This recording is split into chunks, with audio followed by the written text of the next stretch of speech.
Rudra.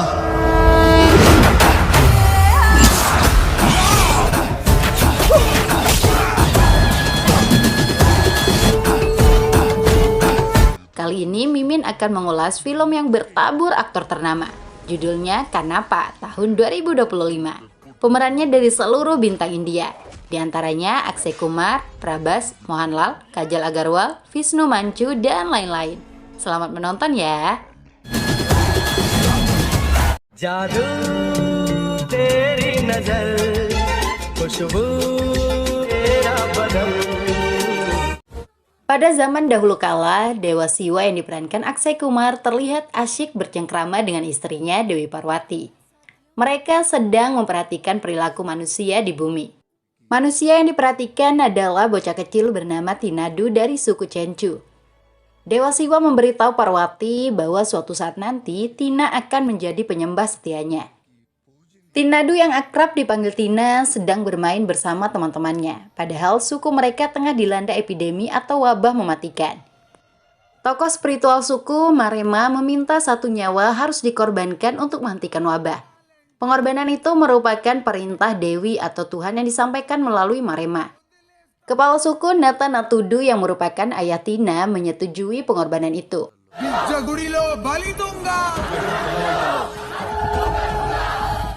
Marema kemudian melempar jeruk lemon. Siapapun yang terkena lemon akan dipersembahkan kepada sang dewi. Lemon itu mengenai anak kecil bernama Ketu yang merupakan sahabat Tina. Mau tidak mau, suka atau tidak suka, Ketu akan dikorbankan atau dibunuh di hadapan dewi sebagai persembahan. Ibu Ketu hanya bisa menangis tidak berdaya. Tina tidak ingin Ketu dibunuh. Dia berlari untuk menyelamatkan Ketu. Sayangnya Tina terlambat. Ketu sudah terlebih dahulu dikorbankan. Tina sangat marah. Dia melempar patung dewi. Tina sangat kecewa ada Tuhan yang memerintahkan pengorbanan nyawa manusia. Bagi Tina, patung itu hanya batu, bukan Tuhan. Tina jadi tidak percaya dengan adanya Tuhan. Dia berlari ke kuburan ibunya. Di sana Tina menangisi kematian Ketu. Bu, bukankah Tuhan seharusnya menyelamatkan nyawa manusia? Tapi nyawa Ketu malah direnggut. Bu, Tuhan itu tidak ada, ujar Tina. Ayah Tina, Nata Natudu, datang untuk menenangkan putra kesayangannya itu. Tina justru semakin meluapkan amarahnya kepada Tuhan. Andaikan Tuhan ada di dekatnya, dia akan membunuh Tuhan itu. 25 tahun telah berlalu. Seekor elang membawa terbang salah satu bayi suku Chenchu. Nata Natudu dan penduduk gagal menghentikan kenakalan elang. Nata Natudu memanggil putranya Tinadu yang sudah dewasa. Tina bergerak cepat memanah elang di udara. Kemampuan memanah Tina sangat luar biasa. Dia berhasil menyelamatkan bayi penduduk.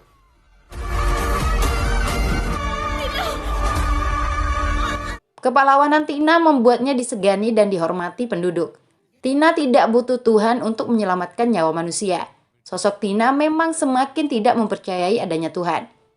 Suatu hari, Tina bersama sahabatnya pergi berburu ke hutan. Dia melihat seorang gadis asing mandi di air terjun. Gadis bernama Nemali itu sangat cantik di mata Tina. Dalam sekejap, Tina sudah jatuh cinta. Tina terus memperhatikan Nemali yang sedang menyembah Dewa Siwa setelah mandi. Tanpa rasa takut dan malu, Tina menghampiri Nemali. Keberadaan Tina membuat Nemali kaget dan marah. Pedangnya langsung diambil. Nemali menanyakan identitas dan asal suku Tina sambil menodongkan pedang. Tina sama sekali tidak memberi respon. Dia hanya diam berdiri mematung menikmati wajah Nemali.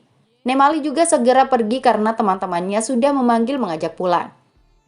Rupanya Nemali berasal dari suku Narikona. Suku itu dipimpin oleh seorang wanita bernama Panaga yang merupakan ibu Nemali. Sesuai tradisi, Nemali juga akan dipersiapkan untuk menjadi pemimpin berikutnya. Nemali merupakan penyembah Dewa Siwa yang taat. Dia sangat ingin melihat Vayulingga Dewa Siwa. Sayangnya keberadaan Vayulingga bersifat eksklusif dan tidak bisa dilihat sembarang orang. Selama ini Vayulingga hanya bisa dilihat oleh Mahadeva Sastri dari suku Badraganam.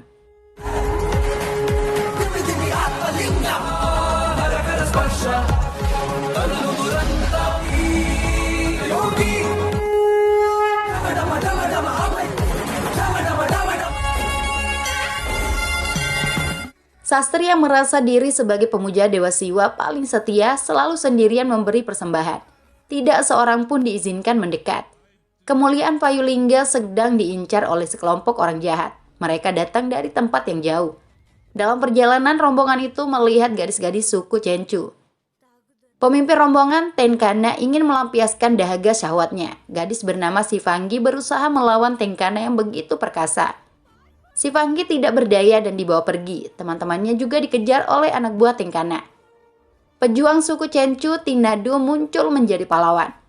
Anak panahnya menyasar orang-orang jahat itu. Kepandaian Tina menggunakan panah patut diacungi jempol. Dia setara Arjuna Pandawa. Puluhan orang dibabat dengan mudah.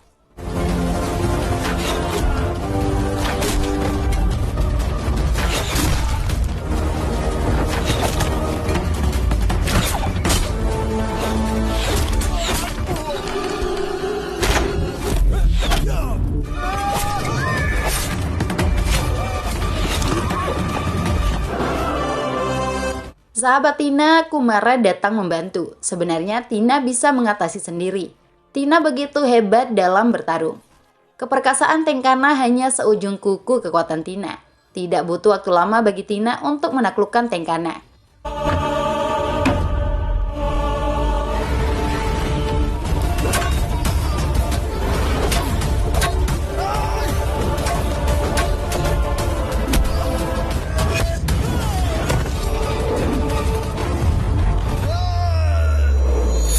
Salah seorang penjahat kabur melarikan diri. Tenkana yang sedang terluka ditinggal. Tina bisa menginterogasi Tenkana. Meski sudah tidak berdaya, Tenkana masih berani mengancam Tina. Saudara laki-laki Tenkana, Kalamuka yang sangat kejam pasti akan datang balas dendam. Saudara saya akan datang dengan jutaan pasukan untuk mengambil Payulingga. Kalian semua pasti akan dihancurkan, disiksa dan dibunuh, ucap Tenkana. Ancaman itu tidak membuat Tina gentar. Tina menghabisi nyawa Tenkana. Masalah ancaman yang akan datang diserahkan kepada ayahnya, Natanatudu selaku kepala suku. Natanatudu meminta semua penduduk tidak takut. Mereka harus siap berperang melawan musuh sebanyak apapun. Marema menyarankan untuk melakukan persembahan agar mereka selamat. Tapi Tina bersuara lantang menentang. Tina tidak akan membiarkan lagi penduduk dibunuh atas nama pengorbanan kepada Tuhan. Natanatudu menyadari mereka tidak bisa menghadapi Kalamuka tanpa bantuan pihak luar. Dia berinisiatif mengundang 4 suku lainnya untuk membahas ancaman tersebut. Para pemimpin suku datang. Mereka adalah Kampadu dari suku Badraganam yang selalu melindungi Payulingga dari generasi ke generasi. Pemimpin suku Baluka dan suku Mundu juga hadir. Rombongan suku Narikona yang dipimpin Panaga datang terakhir. Nemali ikut mendampingi ibunya. Kehadiran Nemali membuat Tina kaget. Tina baru mengetahui gadis yang dicintainya ternyata putri kepala suku Narikona. Natanatudu mulai menjelaskan ancaman yang akan datang dari Kalamuka. Untuk melawan Kalamuka yang ingin mengambil Payulingga, Natanatudu memohon kepada semua pimpinan suku untuk bersatu dan berjuang bersama. Mereka semua sepakat bergandengan tangan. Tina diusulkan untuk memimpin kelima suku dalam berperang melawan pasukan Kalamuka. Beberapa orang juga mengusulkan nama Bebuli yang merupakan putra kepala suku Mundu. Tapi setelah voting, Tinadu yang ditetapkan menjadi pemimpin karena didukung oleh 3 suku. Sementara Kalamuka sangat marah mendapat laporan saudaranya telah dibunuh. Kalamuka tidak hanya akan mengambil Payulingga, tapi juga memusnahkan orang-orang yang bertanggung jawab atas kematian saudaranya. Saat itu juga Kalamuka pergi bersama pasukannya dalam jumlah yang sangat banyak. Tinadu sendiri sedang sibuk mencari perhatian Nemali. Sikap Tina membuat Nemali kesal. Nemali menyerang Tina dengan pedangnya. Tentu saja serangan itu sangat lemah, tapi Tina sengaja mengalah. Nemali meminta Tina fokus memenangkan peperangan. Bukan justru buang-buang waktu. Tina tidak peduli, dia terus melakukan PDKT. Momentum baik didapatkan Tina saat Nemali dan teman-temannya ingin memetik buah palem. Tina mengajari Nemali memanah buah itu. Tina jadi memiliki kesempatan untuk bisa lebih dekat secara fisik dan hati dengan Nemali.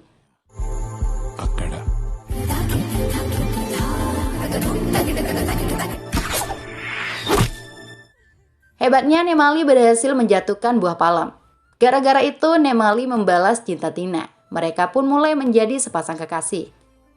Pada saat asyik berpacaran, seseorang datang memberitahu Tina bahwa Merama akan melakukan pengorbanan. Orang yang akan dikorbankan kali ini adalah Mali, salah satu pemuda dari suku Cencu. Tina datang tepat waktu menghentikan prosesi pengorbanan. Ikatan Mali dilepas. Tina tidak peduli dengan amarah ayahnya dan para pemimpin suku yang lain. Selama saya masih di sini, tidak akan ada pengorbanan manusia. Ini adalah sumpah saya, tegas Tina. Tindakan Tina tidak hanya disalahkan ayahnya, tapi juga oleh semua pemimpin suku. Tina dianggap melawan tradisi dan membangkang pada perintah Tuhan. Tina menegaskan bahwa Tuhan tidak mungkin memerintahkan pembunuhan. Patung yang selama ini dianggap dewi atau Tuhan hanya batu biasa. Kata-kata Tina yang tidak mempercayai Tuhan membuat situasi bertambah memanas. Tiba-tiba Bebuli angkat bicara. Tina dianggap telah melakukan kesalahan besar karena bermesraan di hutan bersama calon istri Bebuli. Tina dan Nemali kaget mendengar pengakuan Bebuli. Rupanya sejak lama Nemali telah dijodohkan dengan Bebuli oleh ibunya. Nemali menentang perjodohan itu. Dia bicara jujur, hatinya telah diberikan kepada Tina. Untuk menentukan siapa yang lebih berhak dan layak menjadi suami Nemali, pertarungan harus dilakukan sesuai tradisi.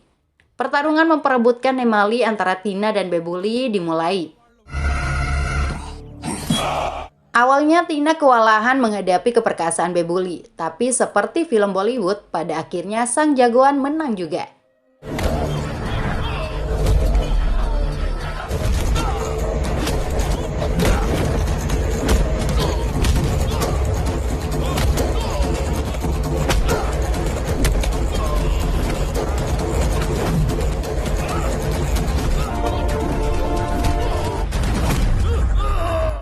Tina berhasil memukul Bebuli hingga pingsan. Tina terus saja meninju muka Bebuli.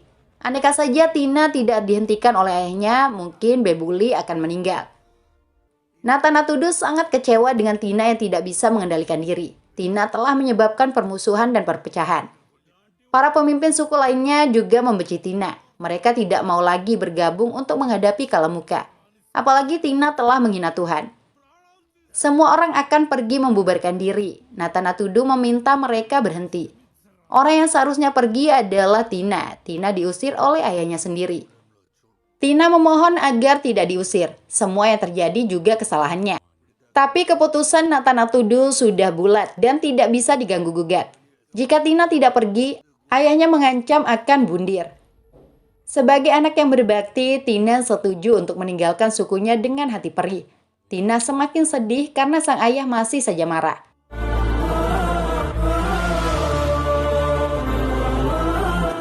Nemali ingin ikut menemani Tina, tapi ibunya melarang. Tina terpaksa pergi sendiri tanpa seorang pun yang menemani. Pengusiran dan pengasingan yang dialami Tina membuat Dewa Siwa tersenyum. Itu artinya fase pencarian kebenaran akan dimulai. Karena sesungguhnya Tina adalah reinkarnasi Arjuna, sang pencari kebijaksanaan yang memiliki keahlian memanah tiada tanding.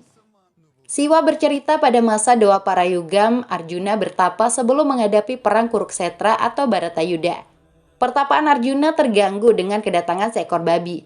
Arjuna membunuh babi itu dengan panahnya. Seorang pemburu Kirata yang diperankan Mohanlal kesal karena buruannya telah dibunuh. Arjuna berbaik hati mempersilahkan Kirata membawa buruan itu. Kirata menertawakan kesombongan Arjuna. Sejak dulu Arjuna memang sombong. Bahkan untuk membuat dirinya menjadi pemanah nomor 1, Arjuna tega memotong ibu jari pemanah lain yang kemampuannya lebih baik. Arjuna tidak suka dihina oleh pemburu biasa seperti Kirata. Arjuna ingin menunjukkan kemampuan memanahnya. Kirata menantang Arjuna jika mampu lebih dulu memanah pohon yang ada di kejauhan.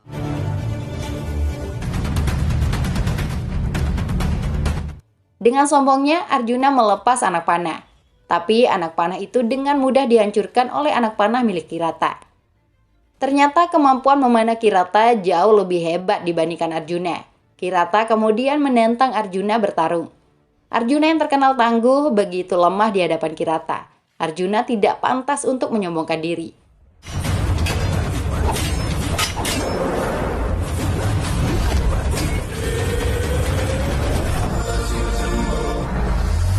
Kekalahan telak dari Kirata membuat Arjuna merasa aneh. Arjuna terlambat menyadari jika lawannya bukan manusia, melainkan Dewa Siwa. Kirata alias Dewa Siwa mengingatkan Arjuna untuk tidak menjadi manusia sombong. Saat itu juga Arjuna menyesal dan bersujud memohon pengampunan. Pada kehidupan selanjutnya, kau harus mengikuti jalan Dharma. Kau akan terlahir kembali dengan pengabdian murni dari hati. Panggil namaku sekali saja, aku akan memelukmu, ucap Kirata.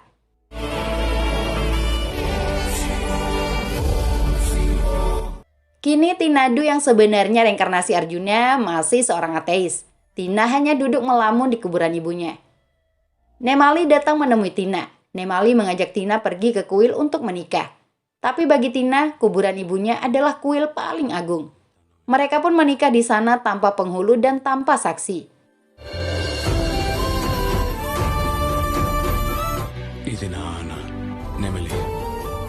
Setelah menikah, Tina membuat rumah sebagai tempat mereka menghilangkan lelah. Mereka hanya hidup berdua tanpa orang lain. Sementara itu, Kalamuka dan pasukannya sudah sampai di tanah suku Cencu. Mereka langsung menyerang secara membabi buta. Natanatudu bersama para pemimpin suku lainnya berusaha memberikan perlawanan secara maksimal. Jumlah pasukan Kalamuka sangat banyak dan kejam. Natanatudu memerintahkan anak buahnya untuk membawa para wanita dan anak-anak ke tempat persembunyian.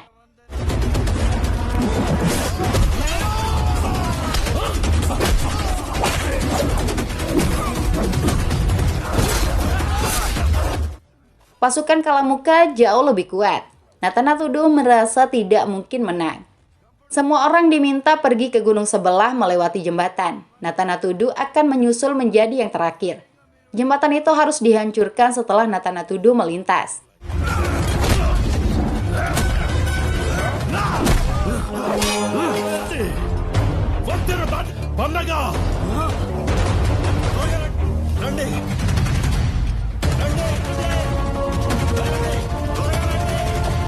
Para petinggi suku dan yang lain berhasil melewati jembatan, sedangkan Natanatudu masih sibuk bertarung.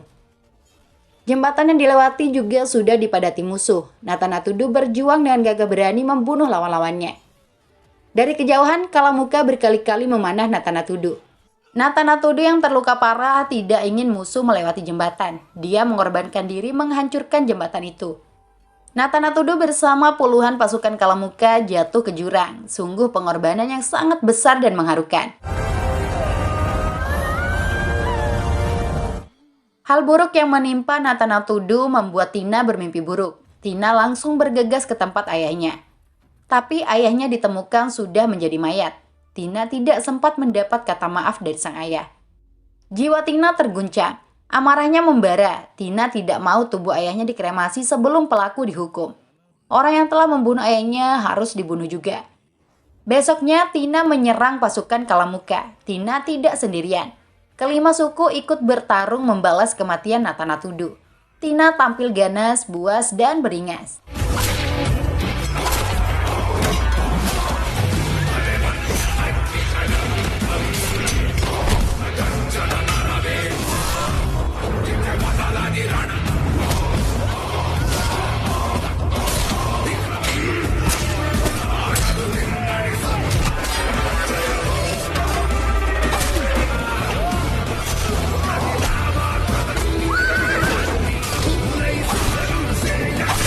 Pasukan Kalamuka lebih unggul dalam peperangan besar itu karena menang jumlah.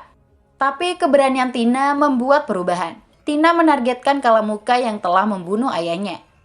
Duel maut terjadi antara Tina melawan Kalamuka. Dendam amarah membuat Tina tampil perkasa. Dengan segenap jiwa dan raga, Tina membunuh Kalamuka.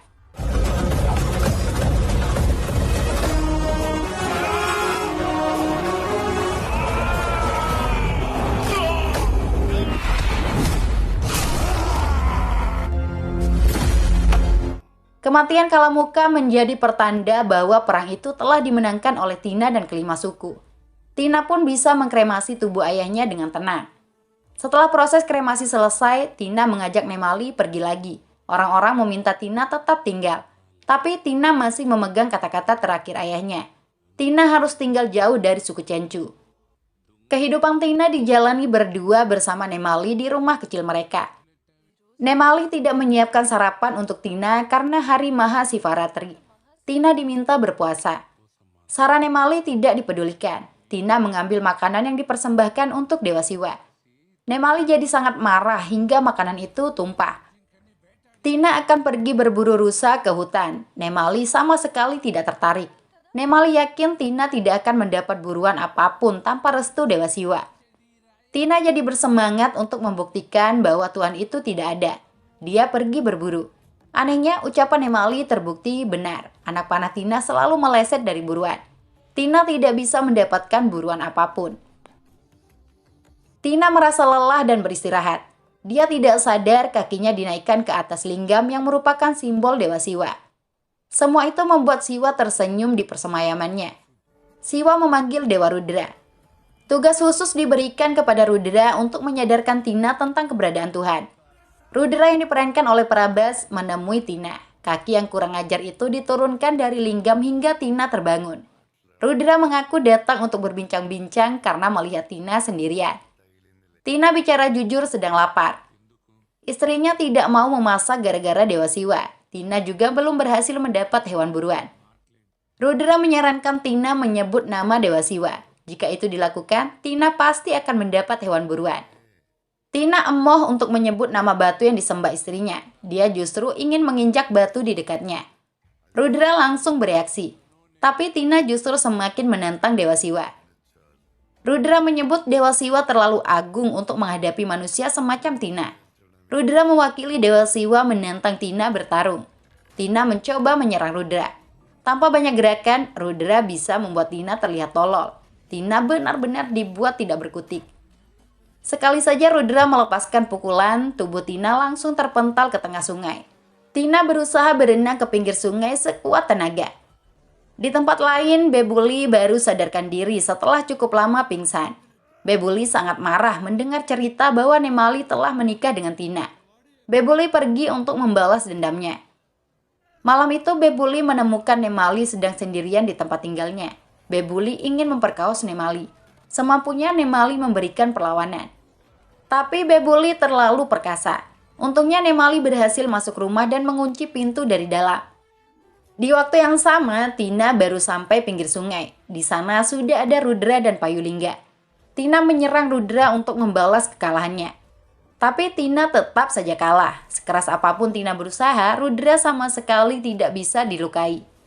Tina melempar Rudra dengan kelapa yang ditemukannya di sana. Kelapa itu justru mengenai Payulingga. Rudra menganggap Tina telah menyempurnakan persembahannya kepada Dewa Siwa. Tina bingung dengan ucapan Rudra. Rupanya persembahan Tina diawali dengan mengarungi sungai di malam Mahasivaratri. Tanpa sadar, Tina sudah mempersembahkan daun sirih saat bertarung. Sekujur tubuhnya juga dilumuri abu. Sekarang hanya tinggal satu lagi. Ucapkan nama Dewa Siwa dari hatimu, maka dia akan memenuhi keinginanmu, ucap Rudra. Tina hanya bisa terbengong. Dia tidak tahu istrinya dalam bahaya. Bebuli membakar rumah agar Nemali keluar. Nemali terpaksa menyelamatkan diri dengan lari ke tengah hutan. Bebuli yang sudah melihat buruannya sangat bahagia dan memukul beduk. Suara beduk itu terdengar sampai ke telinga Tina yang menandakan ada bahaya. Tina bergegas pulang meninggalkan Rudra. Rumah Tina ditemukan sudah hangus terbakar. Nemali tidak ada di sana. Tina mencari istrinya ke tengah hutan. Nemali sendiri sedang berjuang menghindari kejaran Bebuli. Sialnya, Bebuli berhasil melempar Nemali hingga jatuh pingsan. Bebuli akan bisa berbuat apa saja kepada Nemali. Rudra yang melihat itu tidak tinggal diam. Rudra menghadirkan kalajengking raksasa untuk mengikat Bebuli. Tidak berhenti sampai di situ, seekor ular raksasa melilit tubuh Bebuli. Orang jahat itu meninggal diterkam ular. Nemali yang masih pingsan dibawa oleh seekor gajah berukuran besar. Tina yang baru sampai hanya menemukan jaring laba-laba, bekas ular, dan jejak kaki gajah raksasa. Tina sangat frustasi karena istrinya belum ditemukan. Dia tidak tahu lagi harus mencari kemana. Rudra tiba-tiba muncul memberi solusi. Cobalah minta bantuan kepada Dewa Siwa. Dia pasti akan membantumu, ucap Rudra. Kali ini Tina mau mencoba karena sudah tidak ada jalan lain lagi.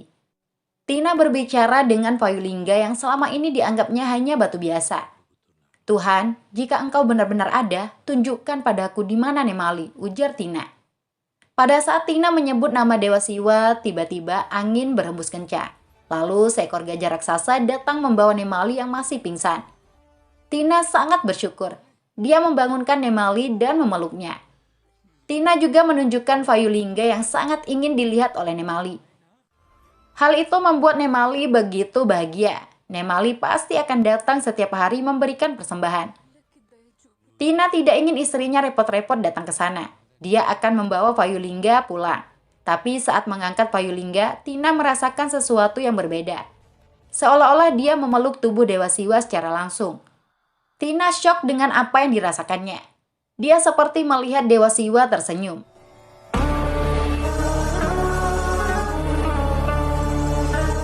Tina pun pulang bersama Nemali tanpa membawa Vayulingga.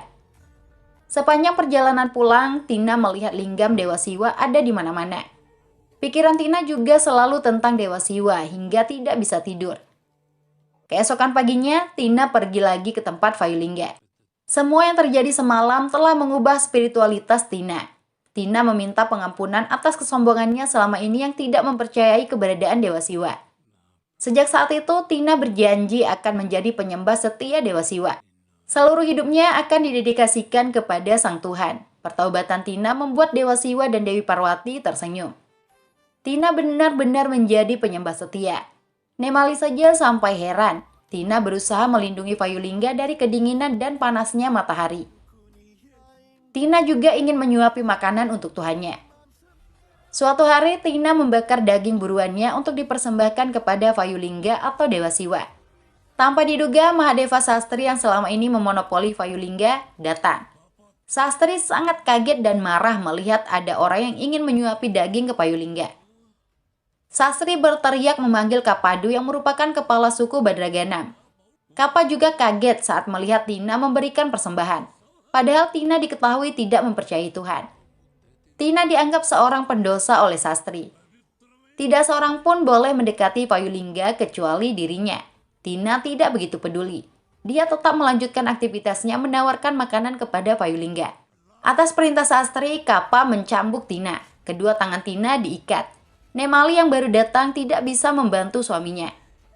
Pengabdian Tina dianggap tidak sah. Tina dihukum cambuk. Tubuh Tina berkali-kali dicambuk tanpa perlawanan. Vayulingga yang terlihat seperti batu tiba-tiba menampakkan mata Dewa Siwa. Vayulingga menangis melihat penderitaan Tina. Kebetulan Tina melihat Vayulingga yang meneteskan air mata. Seketika itu Tina panik. Tina melepas ikatannya dan berlari ke arah Vayulingga. Semua orang bisa melihat Vayulingga yang menangis. Anehnya air mata itu berubah menjadi air mata darah. Tina bertambah panik. Sastri dan yang lainnya jadi kebingungan. Tina bingung bagaimana cara membuat mata kanan Tuhannya normal kembali. Spontan saja Tina berinisiatif mengeluarkan bola matanya dan diberikan kepada Dewa Siwa. Tina sama sekali tidak merasakan sakit. Orang-orang yang justru ngeri melihat kecintaan dan pengorbanan Tina. Nemali sampai pingsan melihat itu. Syukurnya mata kanan Dewa Siwa normal setelah menerima donor dari Tina. Giliran mata kiri Dewa Siwa yang berdarah. Tina kembali mengeluarkan bola matanya dan diberikan kepada Dewa Siwa. Berkat Tina, kedua mata Dewa Siwa normal kembali. Tapi Tina yang kini tidak memiliki mata lagi. Tina menjadi buta. Pengorbanan Tina membuat Sastri kagum. Semua orang menangis.